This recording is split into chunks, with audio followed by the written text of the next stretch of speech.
Hello, everyone. Thank you for joining. As Naomi said, my name is Joanna, and I am an avid composter. Some call me the compost queen. Composting is one of my favorite things to talk about, so I'm really excited to share what I know with y'all. There are a lot of things I still don't know, but I'm learning for sure. And composting is one of the things that I love to teach my kids, my students as a garden educator. It's really important, I think, for them to know about food waste and not just, mindlessly throw things in the trash that could otherwise be composted. So with that said, let's get going. I'm going to share my screen. And can y'all see my screen? Yeah. Yay.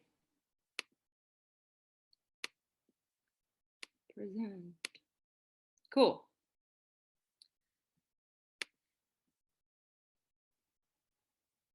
Okay, here we go. Okay, so today's class is called Small Scale Composting. The reason for that is because there are many, many ways to compost, including on farms. And so composting is done in very different ways. If you're on a farm and you're composting, food waste from a whole community and you have 10 acres of land, versus if you live in an apartment and you have a little balcony. So, it's similar concepts, but small scale just is catered to the home composter or the home owner, somebody who lives, not on 20 acres of land. And if you do and you are here, you're also welcome because you will probably learn some things as well.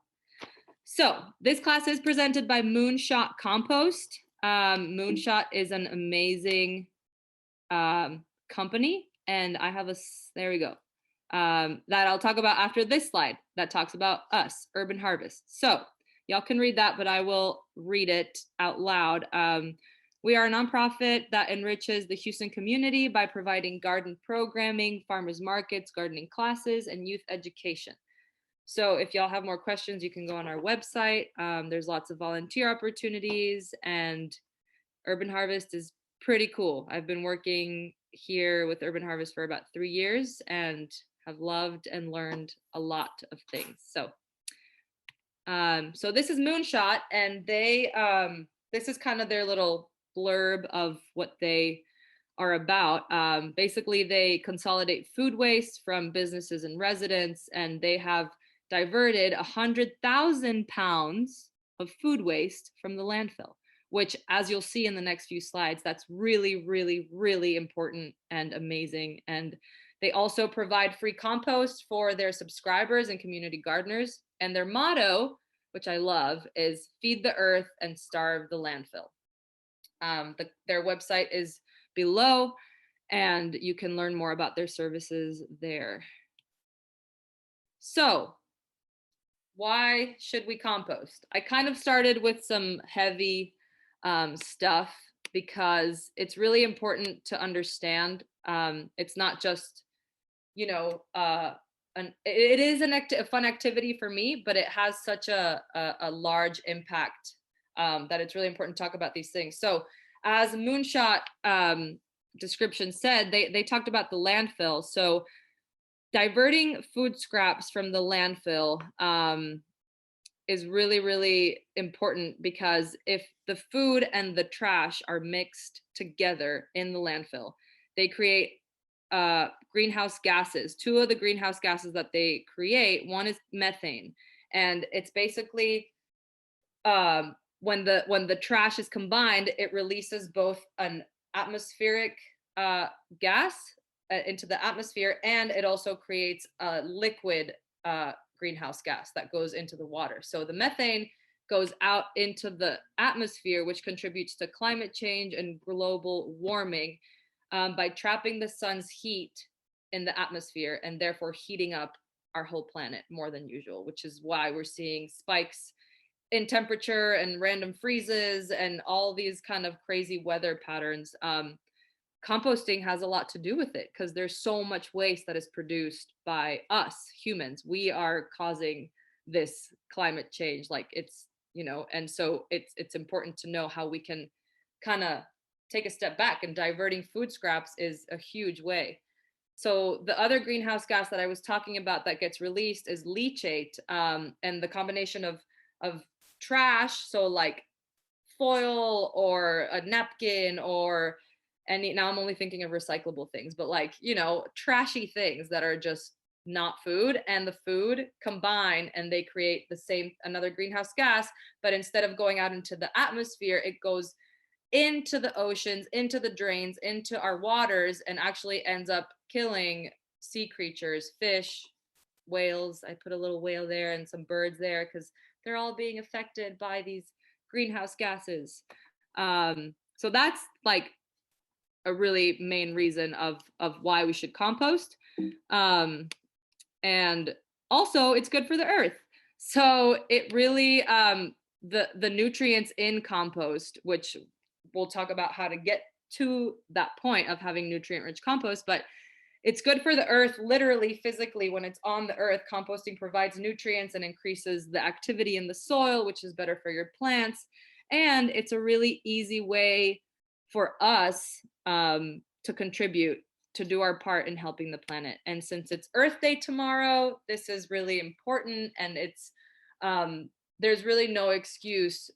Well, there are a number of excuses why somebody wouldn't want to compost. But to me, now that knowing what I know, and hopefully y'all after this class knowing what you will know, you will want to take part in the composting game.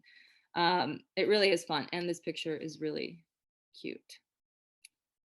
Okay.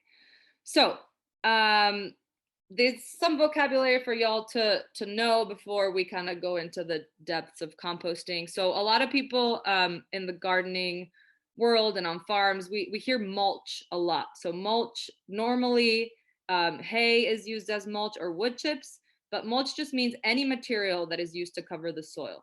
So it can be anything from leaves, pine straw, whatever, like anything that's basically dried up can protect your soil. And if you do that, if you mulch your garden or if you mulch your farm, creating that layer of protection with any of those materials, it will retain the moisture inside the soil. It's going to protect the roots from diseases. It actually cools down the soil when it's hot outside, and it warms up the soil when it's cold outside. So it acts as a temperature moderator, and it suppresses weeds. So mulch is super important. A lot of people don't mulch their gardens because they don't like the looks of it. Excuse me. This is Topo Chico, not beer, by the way, just if anyone was wondering. So yeah, it's really important for the garden, but again, people don't like the look of it. So a lot of people don't mulch, but a lot of people will use a compost dressing on top and then not mulch, but then the compost dries out. And so it's really important to have the mulch, and then below the mulch is going to be, whether you put compost on your garden or not, the mulch touching the soil is going to start to decompose and then create compost, which is basically just organic material that is decomposing or decomposed, and is very rich in nutrients. So anything that is touching your soil is going to provide nutrients for it. So that's why it's really important to constantly have the soil covered in order for nutrients never to run out, basically. So that's compost, yeah, is the organic matter once it's decomposed. The mulch covers it, and then the humus is the organic matter that has broken down so much that it looks like soil. It basically is really, really rich, dark, squishy soil. And the reason that it's more soil than organic matter at that point is because the cell structure is unidentifiable. So it's broken down so much that it's basically just nothing, just, nutrients. So you want humus, and you'll see a lot of humus, especially in compost that are very active, and they kind of form these little balls, and then you can squish it, and it's really fun. So those are some important vocab words that y'all should know in general and for this class.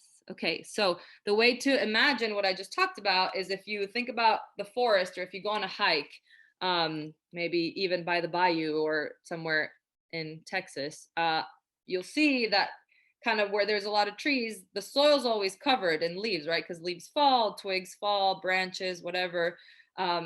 It's always covered. So mulch is that top layer, and then compost comes right after. So if you're actually out hiking and you see leaves piled up and things, and you move it out of the way, that soil is going to look really, really nice, because it's basically the breakdown of all that mulch that has been piled on there. So the compost is covering the soil, and then the humus, again, is the organic matter incorporated into the soil. Very hard to tell apart humus from soil, but the nutrients are very different. And so this is a nice quote down here: farmers ought to farm as nature does in the forest, which in permaculture and organic farming, that's often what is, it's the goal, to kind of imitate nature, right? Do what nature does, but give it our own guidance. So some benefits of compost, other than for the planet, which we already talked about, but for the soil, it actually helps to create living soil. So it has the best food for the microbes and microorganisms. The soil improves because the organic matter is constantly being put back into it. When you compost, if you have clay, a really heavy clay area in your yard, and you put some finished compost on top of it, it will break down that clay. So it's so nutrient rich that all those little microbes and microorganisms are going to get down into the clay, start breaking it up, and give it some air, some aeration, and therefore you can use that clay now to garden or to grow something. Whereas just the clay, you wouldn't have enough nutrients and it would be too dense. And so it's really helpful to kind of mend soil. And it also increases the water holding capacity if your soil is really sandy. So oftentimes if you get garden soil from a nursery, it's going to basically look like sand with some dark sprinkles. And so sand does not hold water, right? Sand is just going to, the water just kind of like goes through it. So if you have compost in there, those nutrients and the humus is all gonna kind of hold the sand in place, and therefore hold the water so that it doesn't drain as easily. Again, humus here, as the compost breaks down, it keeps adding humus to soils, which is important for feeding our plants. And it improves the plant's ability to resist diseases, which is important, and it does that by minimizing the environmental stress, which in the plant's case, the environmental stress is going to be the soil around it, right? The atmosphere around it, if there's pesticides being sprayed nearby, if there's, whatever environmental stress it can be. And it's so fun to make. So I'm not going to go super deep into this. If you have questions, you can ask these questions for sure. But the soil food web is basically what is happening below our feet. We can't see it, but this is what goes on when there is a really healthy soil in place. And the soil food web is the system that is creating that good soil. So you have your plants, as you can see over here, right? There's sunshine, nice plants. Okay, they're happy. And then below are roots, right? The roots have their place in the soil. And then the organic matter is here below the roots. And then the organic matter kind of goes, and bacteria starts to form. And once it starts to break down, you can see a lot of different kinds of bacteria, but then you also I mean, you can't see a lot of bacteria, but you can see the fungi. So the fungi is going to be, when your things start to mold and when you start to see white little strands in your compost. And the nematodes feed on the roots. And so there's also arthropods, and the arthropods, then the birds feed on the arthropods. And so basically it's like a whole little world down there of nematodes, bacteria, arthropods that are all kind of eating each other basically, and feeding off of the plants, the roots, the sugars that are coming out of the roots, and back and forth. And so these are the levels below here. And I'm going to move on. Okay, so some of those microorganisms that we talked about are listed here. So the compost system, a healthy compost system, has like thousands and thousands and thousands of microorganisms that we can't see. But the reason that composting works is because of them. They are our friends. And it can be sometimes shocking for someone to see, like, there's centipedes in there, there's worms, there's going to be beetles, there's also going to be things we can't see, but it's moving, it's alive, right? So the first thing is the bacteria.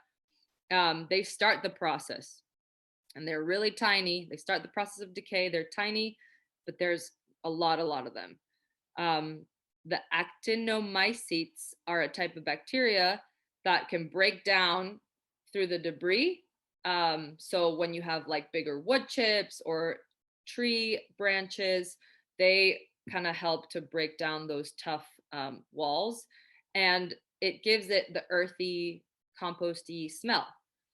So the fungi, they break down the plant polymers, and you can see this as the mold when you put, a tomato starts to get little white and then kind of green, like all that's all fungi.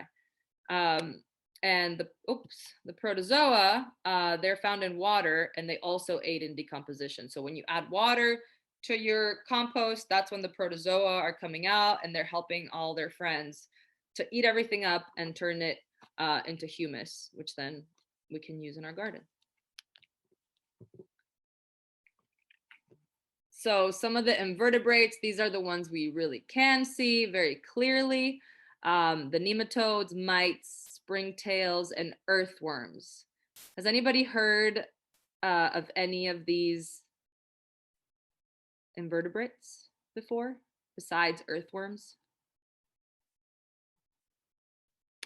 Anyone? Nematodes? No?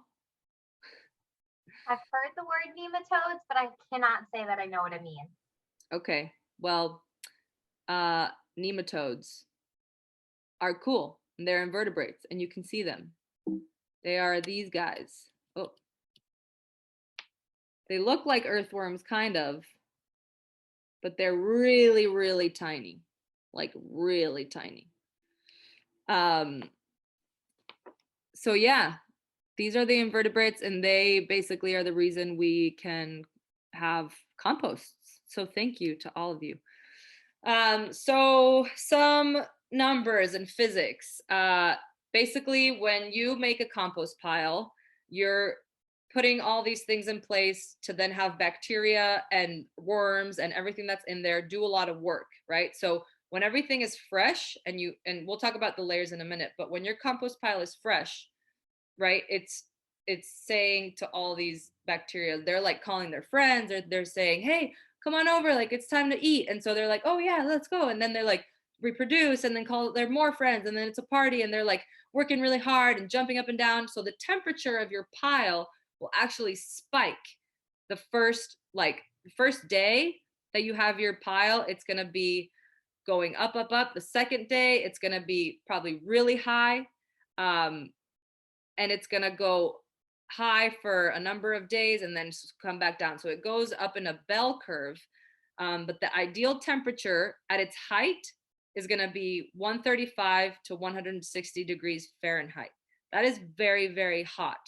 Compost piles sometimes can catch on fire if they're not managed properly. They have to be, so yeah, the temperature, that's the highest, and then it's going to go up. So start at 0, it goes up 50, 60, 70, 90, and then the height is should be at 160. If it's that high for a long time, the beneficial organisms that are in your pile will die. So you don't want it to ever go up past that, or even at 160 for more than one day. The temperature will go back down, and then when it goes back down, that's a sign that it's time to turn your pile again. So the particle size of your actual pile, your compost pile, should be that anything that you put in it is pretty small. Like either you break it up with loppers or you cut it up, like however way each thing that you put inside it can be small, it should be. So if you put a banana peel in your compost, right, it should be cut up into smaller pieces and then put in your bucket or your pile. If you have a tree branch that fell off, you should try to break it down as much as you can before you kind of start to build your pile. That's going to just ease the microbes work. It's going to give them a head start on the decomposition, and you'll get compost faster. If something is really high in its surface area, then it takes longer for those microbes to get in from all sides, right? Because there's a bigger area for them to eat through. So the smaller the better. It's going to increase the decomposition. So break down your food scraps, chop chop. Aeration or oxygen is really, really important in the compost. Aerobic microorganisms need oxygen. So basically, we are aerobic organisms. We need oxygen. So do the things in the compost. So if a compost pile is left sitting for a long time, eventually it's going to start to lose its oxygen. If the earthworms and the nematodes, those actually help with aeration. So they create aeration just by wiggling around in there. So always it's great to have earthworms because of that reason. But it's also important to turn the pile every so often, because if it's sitting for a long time, it's going to become anaerobic. And once it becomes anaerobic, which means no oxygen, you will lose the beneficial bacteria that are breaking down all the materials, and it's going to become putrefied or yucky. Like it's just going to be a sitting gross thing without any beneficial bacteria to actually make it decompose properly. So it's going to get diseases and it's going to be just gross. So basically oxygen is super important. And moisture is also very important. So it has to be 50% moist basically all the time. So if it's 30%, less than 30, it's going to be too dry. If it's more than 65% moist, it's going to be too wet. So it's really important to kind of monitor the watering.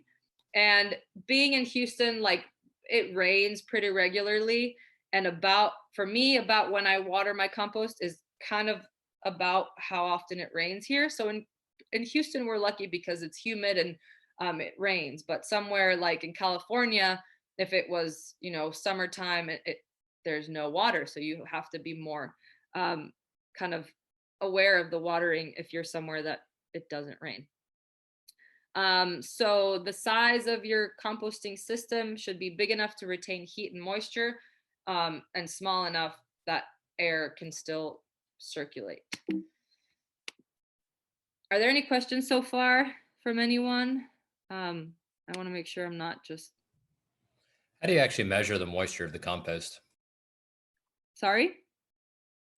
So the numbers for the ideal moisture level were pretty exact. How do you actually measure? Like, how do you know if your compost is 50% moisture? The numbers are exact, but honestly, it's just, for me, I just look at it like if nothing should be really ever looking super dry. Like the outside layer of your compost will be dry, but if you just move the top layer and it looks pretty moist, that should be fine. Like you can just feel it. You can put your hand kind of in it and feel if you feel some moisture, And then just if you don't, you water a little bit. And if you do, you maybe don't water for the next couple days. So it should always be pretty evenly moist. Like I have those numbers here just for reference, but you can definitely eyeball it. It doesn't need to be measured exactly. And if it's in like a compost drum and it looks sufficiently kind of wet or moist, is it fine to leave it alone? But if it's dry, then you should spray some water in it. Yeah, definitely. Yeah. The moisture really helps the bacteria and everything with the breakdown too. It speeds up the process, and if it's too dry, then they're not going to be able to get into those into the structures that when they're dry they're harder. So it should always be pretty moist. And actually, I'll talk about this in a little bit when we talk about actually building the pile, but often if you have your what we call your brown material, which would often be wood chips, those should actually be wet for 3 days before you start your pile, because that way that structure is already starting to break down and it's not as hard for the invertebrates and the bacteria to get in there. Whereas if you started it with dry wood chips, then it would take a while for that to actually be moist enough for them to be able to get in there and break them down. Does that answer your question? Yeah, and I guess in the fall, I'll often put a lot of leaves in it, and leaves are obviously usually pretty dry. So are you suggesting before we fill the drum with leaves to maybe put them in a pile and spray them with water and just kind of let them sit there for a few days? I think for leaves, it's okay because they're so thin and it's not much surface area. But I would say with wood chips or like branches, you should wet it. But with leaves, it's okay if you just mix it and then wet it, because they'll get moist pretty quickly. Okay, thanks. Yep. Okay, so some chemistry, not a lot, don't worry, it's just a little bit of chemistry. The most important things y'all need to know are the carbon and nitrogen are basically just your greens and your browns. Greens are nitrogen, browns are carbon. So these are the most important elements for the microbial decomposition. These microbes basically need a balanced diet of carbon and nitrogen. So the way that we give them a balanced diet, they actually don't need too much nitrogen, and we'll see why in a minute. But so the ideal ratio is 3 to 1, 3 carbon to 1 nitrogen.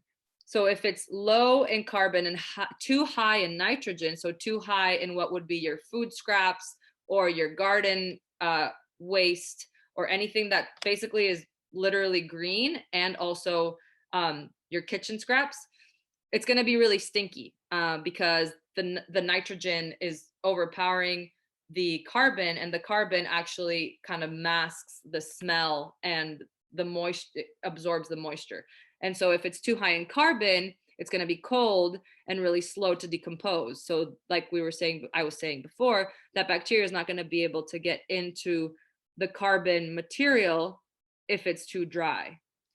And if there's too much of it, because it will overpower the decomposition. So oxygen is really, really important, but there shouldn't be too much oxygen. So over 10% oxygen for sure, and under 5% would make it anaerobic. And too much anaerobic basically just means no oxygen, right? So it does need to be somewhat compact, but if it's too anaerobic, it's going to cause diseases. And so the oxygen, atmospheric oxygen, which just means the oxygen kind of that's around your pile, it's going to be 21% atmospheric oxygen that needs to be in the pile. And so it's kind of basically, this is just saying that your compost pile needs to have a little bit of air in it. And the way that it gets air is you don't really need to think about it if you have a tumbler, because you just tumble it, right? The tumblers, they just spin and there's airflow that's created and there's holes, and so there's airflow. And if you have a pile, if you're building a pile or thinking about building a pile, it would just mean that you need to turn your pile over, which means that you put what's been on the outside on the inside and what's been on the inside on the outside to kind of get a balanced moisture level and decomposition level to your whole pile, because the inside is going to be breaking down faster and the outside is going to stay dry. But that's why we turn it, so that both parts get equal love.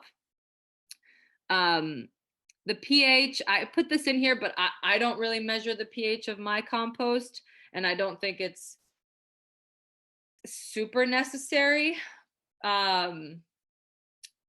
So, but it does, I mean, below 4.5 is detrimental to these aerobic microorganisms that we want in the pile. But if you have a balanced compost pile, it's hard to go out of that ideal range of 5.5 to 8.5.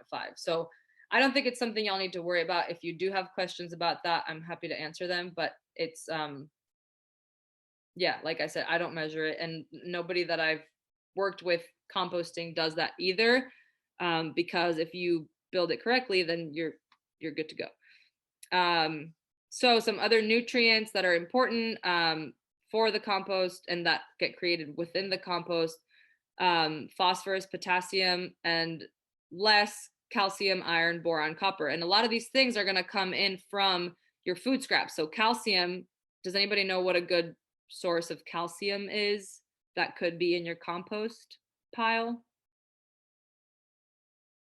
You can just answer if you know. Could it be like bones, like chicken bones? Good guess. But yes, but we don't typically try to put that in the compost if you're composting at home, for the reason being that rats and those kind of animals could smell that really quickly. So what I'm talking about is eggshells. Eggshells are super calcium rich, and so you put that in your compost, and that's going to create that, bring in that calcium nutrient just by putting your eggshells outside. Some people even, I'm not suggesting this, but I do know people that just like basically take their eggshells and like sprinkle them on outside their window or anywhere that there's ground, and because they decompose really quickly, and it's calcium, which makes plants have stronger stems, just like makes us have stronger bones. And potassium, banana peels, phosphorus. What do you get? Where do you get phosphorus from? I'm sure a lot of things, but I know that potassium and calcium and all of these can come from food scraps mixing with all the carbon. So nitrogen and carbon, ideal ratio is 3:1.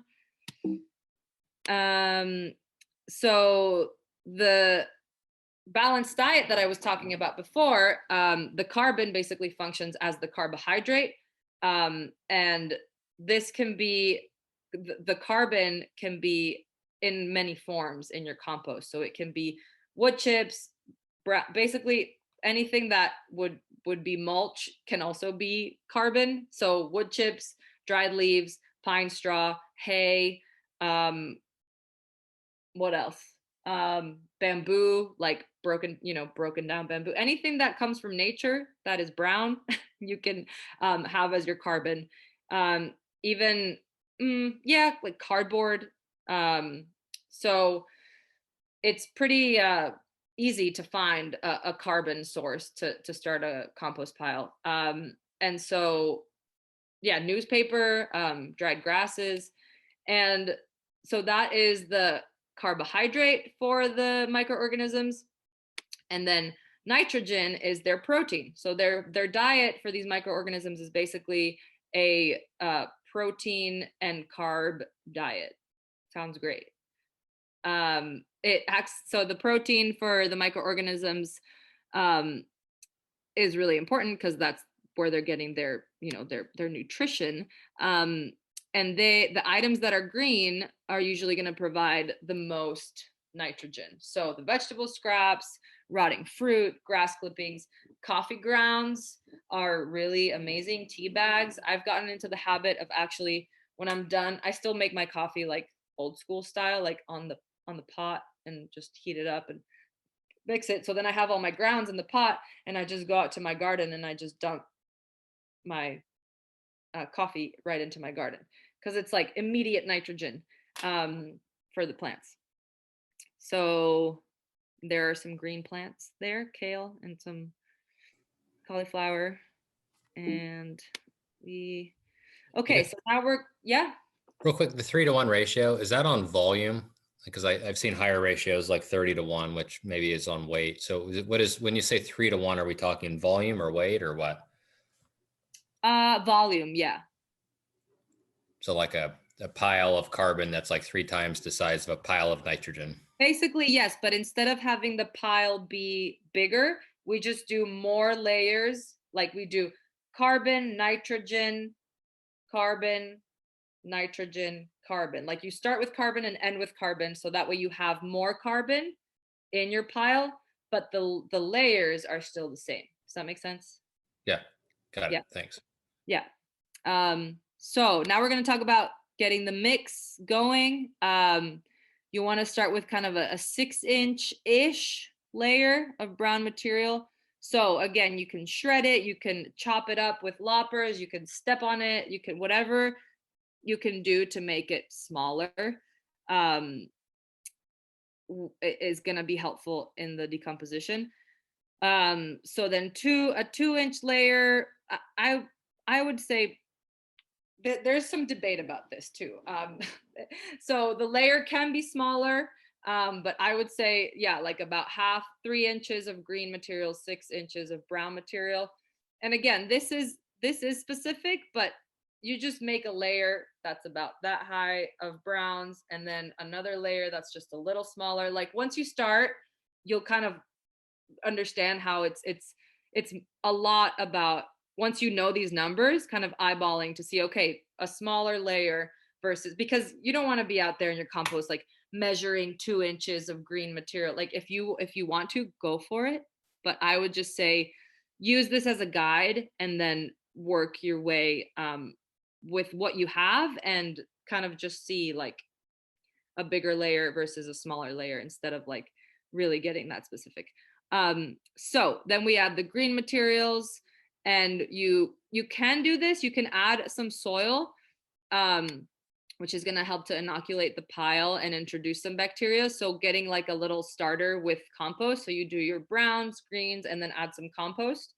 It's going to help the breakdown process, and it's just going to speed up things for the pile.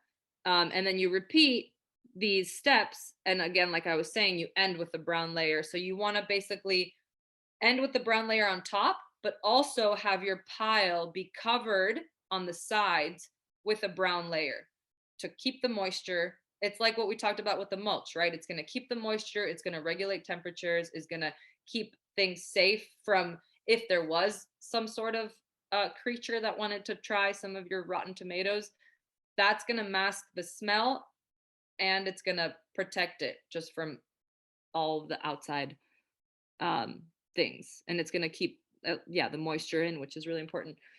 So then you water it before you do that, and then you cover it up on the outside. But yeah, so the moisture level should be a damp sponge. So if you want to compare it to a damp sponge, that's kind of how your compost pile should feel when it's moist. It should be moist all the time, right? So it should always feel like a damp sponge. So people often think that you need a really defined structure and container for your compost. I am a firm believer that you do not, based on my own instinct, but I also found studies that also say that you're not required. Like it's not a requirement to start a compost pile to have it in a certain what do you call this, border, like a certain, inside something, a frame structure like I have here. So but people do that because it is, if you prefer that kind of more of a tidy look, you can have a box and your compost goes in there. So that's often made with lumber, concrete blocks, metal fences, hay bales. What I've done, and I have a picture of it in the next slides, but basically just a chicken wire roll, and you open it up into kind of a cylinder shape, and then your compost pile starts and builds in there. So these are some guidelines. Again, you can follow these to the T to start, but then once you start, you'll know, and you'll know if you're going to be avid composter, if you feel this like amazing sense of joy when you're doing this, which I hope all of you do. So it should be 4 by 4, 4 feet by 4 feet, 3 or 4 feet high. So kind of like a pretty even square or cylinder shape if you prefer it that way. It should be far enough from your house that you don't smell it if it does get stinky, but close enough that you're not going to be too hesitant to go out and use it or work it or turn it. So it can be in the sun or the shade. I would say more so shade so that it doesn't dry out a lot, because it's going to get hot either way from within, right? All that bacteria activity is going to make it really, really hot in there. And if it's in the shade, it's going to kind of, that temperature is going to stay at bay, and it's not going to dry out as quickly as if it were in the sun. And as your compost is maturing, you can do it all in one pile and just turn it and wait. Or if you feel really excited about composting, you can kind of leave one pile cooking. And so that way you just wait. Once you've turned it 2, 3, 4, 5 times. So I'll say this too, the more you turn your compost pile, the quicker you will get finished compost. So people can turn it one time and then be okay. You should really aim to turn it at least 4 times when you first start, and about every 3 days. And if that you're okay with the way it looks then, and you want to let it break down, you can, or you can keep turning it. But it should be turned more often at first. And then once it's been cooking for a while, you can start to turn it once a week, once every 2 weeks. So basically at first, you're kind of following the bacteria's pattern, right? They're breaking everything down. They're really excited. You're turning, they're excited, they're eating. But then they've kind of like done a lot of work. They've eaten a lot of what they wanted to eat. Now it's activity is lessened. The pile's just sitting. It's kind of waiting, and it's still being cooked. They're still doing their thing, but that temperature is not going to go up super high anymore, because all that carbon and nitrogen is mixing together in the microorganisms and creating that humus. So the more humus, the less activity these critters need to do, because humus means we're done. This is great. This is done. We're not going to eat that anymore because we did our job. So yeah, you can have another pile while your one pile is cooking, but that's kind of up to you. And so these are some examples of different compost piles. Well, this is a bin. So this bin to the left is actually my compost tumbler at home. I didn't want a tumbler, but my roommate insisted that we get one. And so this, below the tumblers, you can see there's some squash leaves growing. I don't know if y'all knew that that's squash, and that actually started growing because where those tumblers are where we first had our compost pile just on the floor, on the ground. And it was, and you can still see it. It's still there. It's just moved over a little bit. So the squash just, it was a seed from the other pile that just got planted, and that soil is probably really good under there. So it kind of just seeded and started growing itself.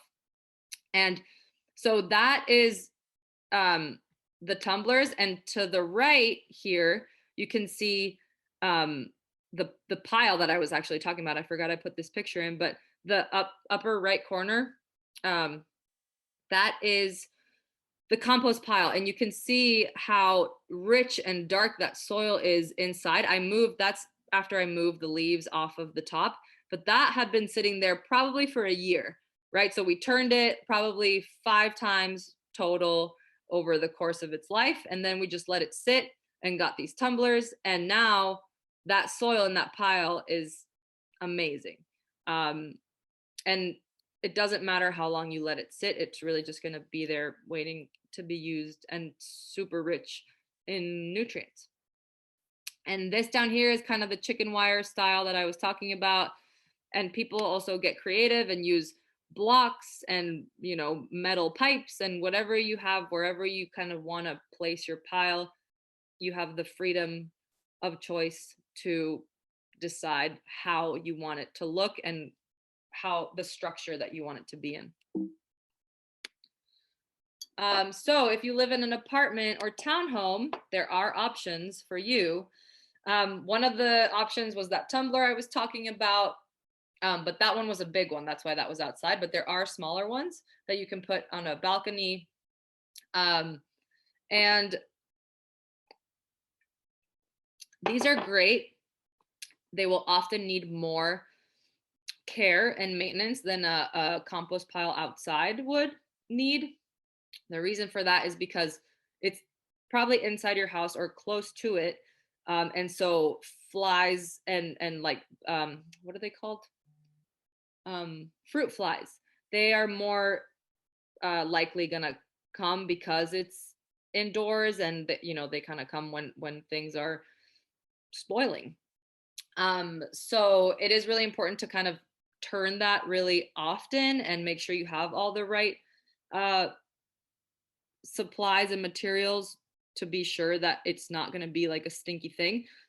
The best thing that I think is for indoor, which is kind of not for most people, but actually Verma composting, which I talk about down here. It uses worms that basically just eat your kitchen scraps. So it's like this thing down here.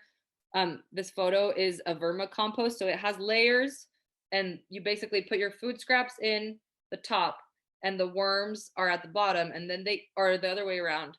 Some way the worms go up and down and they eat the food scraps and they're decomposing them along the way.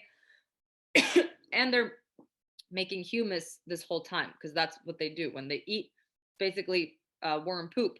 That is humus, because it's them breaking it down and putting it out in a really nitrogen rich form. So there's also plastic bins that you can have. Again, if you live in an apartment, it is really tricky, but I do know people that have done it. You kind of have to figure out which method you are comfortable with in your home. So Bokashi Systems are really cool. They use a form of fermentation. It's actually a bacteria that you put on your compost, and it speeds up the process. And it does this it ferments the food scraps in a way that it is like full, super full of bacteria. So it breaks it down really quickly. So Bokashi is great also if you are indoors and are looking for that really quick decomposition, so that you don't get any stinky compost. So some tips that I have are to start small. Like I was saying before, you want to cut the materials to be really, really small. I go like this, but really it can be like, you know, an inch, at least an inch of size for anything that you're putting in your compost. Like you don't want to put a whole corn cob in there, right? You want to try to cut it with a knife or chop it up. There are these really great, if you are really trying to start this compost, which I hope you are, there are really great shovels. I think they're called, it's a spade, but it's basically a flat shovel that's pretty narrow, and it's perfect for composting because it just chops things up like soup. That's my favorite thing to use, because and I think, I don't know, I can email y'all a link to it or whatever, but if you want to write it down, it's a spade, and it's a sharp flat shovel, and it's great for chopping up your food scraps. So aeration is going to speed up your decomposition. You want to turn it regularly, in order to get compost quicker. So proper and even moisture, so water it often or not as often if it's too moist.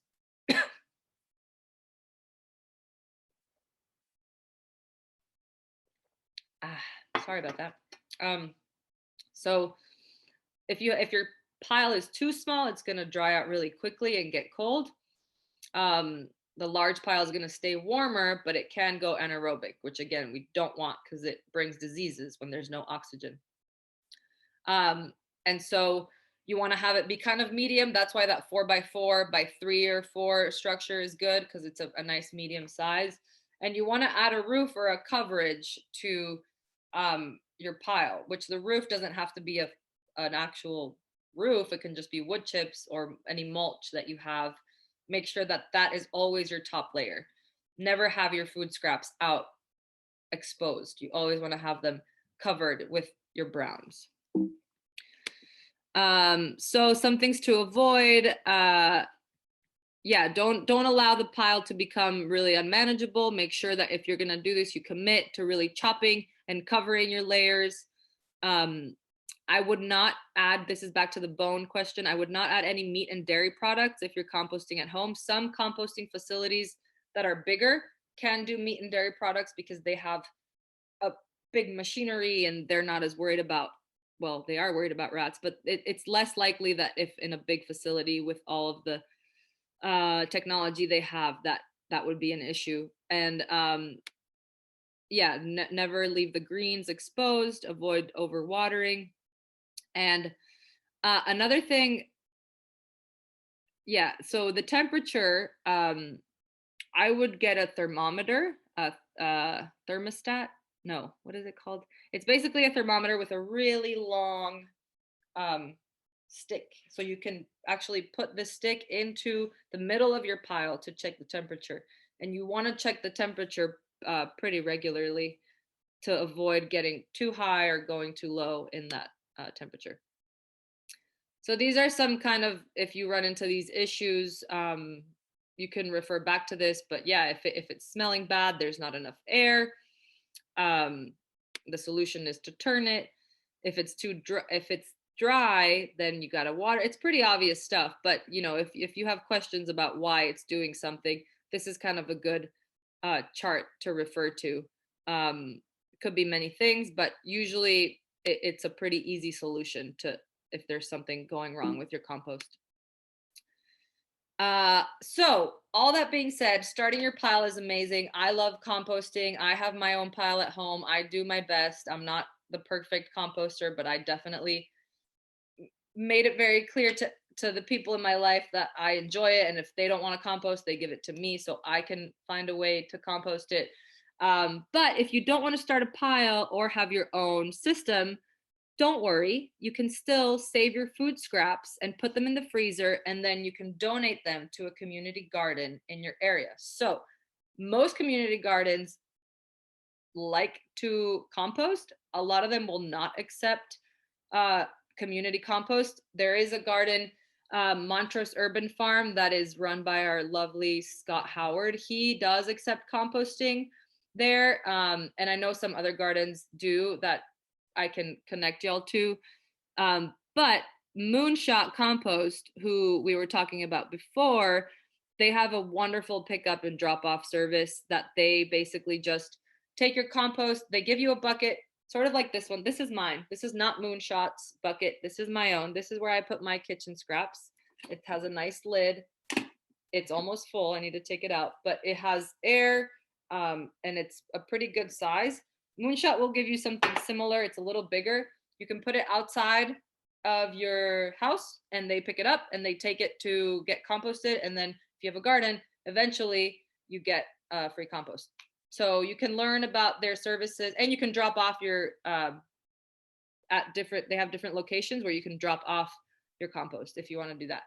Y'all can learn more about them at the Urban Harvest Farmers Market on Saturday. They are Joanna, there. can I just add something here really quick? Yeah. Also, as part of their Earthday collaboration with Moonshot, they have agreed to let everyone who has taken this class or participated in our Earth Day festival in general have a discount on their subscription service.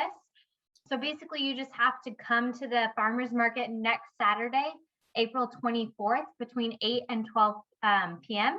and let them know you came to this class. Joanna did such an amazing job talking about compost that now you're completely sold and you want to be involved in their compost subscription service, and they will give you the hookup. Cool. Thanks, Naomi. So these are some pictures of the compost pile. That's my friends who I taught about compost, and they love it now. Now I don't live there anymore, and now they have their own system, and they continue to do it after I left. So it makes me very happy. The more people composting, the better. And this is a nice quote I liked by Rumi, and it says, "The ground's generosity takes in our compost and grows beauty. Try to be more like the ground." I thought it was cute. Okay, I know we're basically out of time, but I have this amazing video that I want to show y'all, and I thought I could click the link, but I can't. So we'll do questions in a minute. Whoops. Can y'all still see my screen? Yes, we can. Yes. Great. So I'm going to show y'all this amazing song. Please turn your volume up all the way. It will get stuck in your head. We don't have to listen to the whole song. I will put the link in the notes for this presentation. I found these people, and they do a lot of composting in New York City, which is obviously a very urban city. And they've done some amazing work, and they have this really cute song that I wanted to share with all of you. So we'll just hear it for a little bit. Compost. Oops. Don't throw away that food waste, make it compost. What to do with that apple core? Be compost. Eat it and just put it where it all goes. Back to earth and nutrient-rich compost. Don't throw away that food waste, make it compost. What to do with that apple core? Be compost. Eat it and just put it where it all goes. Compost. What you gonna do with that banana peel? You had a meal and now you have a slimy peel. You have to deal. Put it in the trash bin like other packages, but once it's in the trash and then the landfill, what happens then? In the landfill, it doesn't get oxygen, cause non-organic trash is piled on top of it. So as it decomposes, it releases methane, a gas that's bad for noses and increases climate change. But what if you could rearrange the molecules of matter that are left inside your apple cores and peels of your bananas and turn them into something you can use again and scatter into soil for the plant so that their fruit gets even fatter? If you mix your rotting food with dried up woods and leaves, it gives worms and microbes a tasty food to eat. And when they eat it, they digest it, and it all goes back into the soil, and we call it soil compost. Compost. Don't throw away that food waste, make it compost. What to do with that apple core? Be compost. Eat it and just put it where it all goes. Compost. Don't get worried. Just get wormy. The pieces that you wouldn't eat, the worms eat in a hurry. Give the worms a home, poke tiny holes inside a bucket, but not too big of holes, so it won't let the bugs in. Or if you have a backyard, it isn't that hard to put your scraps in piles up in layers like a stack of cards. And if you have no backyard or live in an apartment, you can save it in your freezer, then donate it to a garden. Your food waste isn't waste, it actually makes wealth, cause everything is made from what was left from something else. The health of all depends on how a small thing decomposes. Don't throw it all away, let it live again, compost it. Consistently talking about cycles, microbial life will leave us with a brighter future that is just nurture the kids. I'm talking about macro and micro organisms feed on the browns and greens. Another way to say this is carbon or nitrogen, or maybe even dead. Try it with alive, but to get this black hole, just no ratios will be divine. From mesophilic to thermophilic, cooling in the cure step. It takes 4 stages to get compost just perfect. As we watch the heat and temperatures rise, we know our pile is working. The bugs, bacteria, and fungi work together, that's for certain. Compost means community, so move as one unit. We all have a part to play. Interdependence is the movement, and we move it cause we don't want no stinky smell. Anaerobic conditions prevent us from composting well. One thing I'll leave you with so that you know that you can do it too. First step is not to trash, but separate your scraps, stay food. Okay. That song is amazing. Dior Noel is a environmental educator, and she does raps about like environmental issues, including composting, and she's just amazing, Dior Noel. And then these guys are also really funny, Dela, and I forgot his name, but that link is in the PowerPoint. Thank y'all so much. Are there any questions? Joanna, we have a couple of questions in the chat. If we can just go over those really quick. Sure. So I think maybe one of this was answered, but if the compost pile is starting to smell, what would you say is your biggest recommendation? I would say turn it and add some more carbon, because it's probably too high in nitrogen. So add more hay, add more brown leaves, add more mulch. Turn it once and then add more carbon, and make sure to cover all the sides with your brown material. And it doesn't have to be this like really neat, perfect pile, right? You just, you pile things on. And again, the ratio now for me is pretty intuitive. I know that if I've just put my full container, I need to put a lot of browns. So I just cover the greens and then add a little more, right? So it doesn't have to be this perfectly neat, beautiful pile. Those structures help with that. But right now I don't have a structure. I just have like a pile of brown and greens in my backyard. Awesome, that makes a lot of sense. And then thinking about adding different brown materials, if you want to add cardboard, should that be shredded into smaller pieces, or can you just go ahead and add it as the box? It should be definitely cut up into smaller pieces. Awesome, that's easy. And then I know you had mentioned earlier about the pH of your compost pile. So how would you say you would know it was off? If you know if it's too acidic or too basic? That's a great question. That's a tough question. There are ways to measure. You could take a sample from your compost pile, and then measure it. They have like pH kits, like testing kits, that you can like put in. I don't really know the details of those. I know they exist, but I've never used one. But I know that there are ways to measure it. You can like find a pH tester. There are ways to also, oh man, I wish I don't remember the exact experiment, but there is an experiment where if you put your soil sample in water and then you put it like in water with something else, it shows you the color, and you can tell how the pH balance is off. If you're worried about it, basically you can use pH papers, or maybe like use some vinegar and mix it up and see kind of what happens. Yes. That makes sense. Guys, was there any other questions that didn't quite make it into the chat box? I have a question. Sure. So I've noticed that there are a few household items that are compostable, like for example, Q-tips that have like, they're made of wood. Now, would that be something that you would add in a small pile, or is that something left for a bigger batch? If it's made of wood, that's definitely, you can add it to a small pile. I would say just with Q-tips, like, and things that are made that say compostable, that's fine to add to your small pile.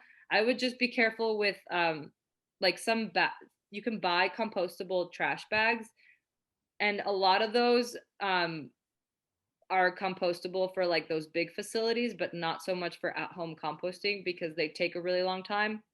And with the natural organic process that y'all would compost with, or that I'm teaching about, those don't really break down as easily because they are very complexly made to be compostable. So this kind of goes back to using Moonshot or another composting service. So basically, if you're looking to do some of the more household items, or even animal products or anything else like that, that's going to be more of using a service versus having a small compost bin in your own backyard. Right. Guys, so a couple of times we've added the survey link for this class. If you have a chance after the class is over, if you can go ahead and just click that link and let us know how you thought about it. or what you thought about the class. And then we are going to go ahead and send out the presentation that Joanna did earlier today, including those links. And Joe, I think that you had said there's a couple other things that you wanted to send out as well, and we'll have that in the follow-up email. Yeah, start composting. Woohoo. Awesome. Anyone else? Thank you guys so much. No more questions? No. I'm gonna, sorry, did you have a question, Alexis? No, I was just gonna say thank you. Oh, thank you. Thank y'all for being here. I'm gonna play the rest of the song. Y'all can stay to listen to it or go. Thank y'all so much. Don't throw away that food waste, make it compost. What to do with that apple core? Be compost. Eat it and just put it where it all goes. Back to earth and nutrient-rich compost. Don't throw away that food waste, make it compost. What to do with that apple core? Be compost. Eat it and just put it where it all goes. Compost. Save your scraps.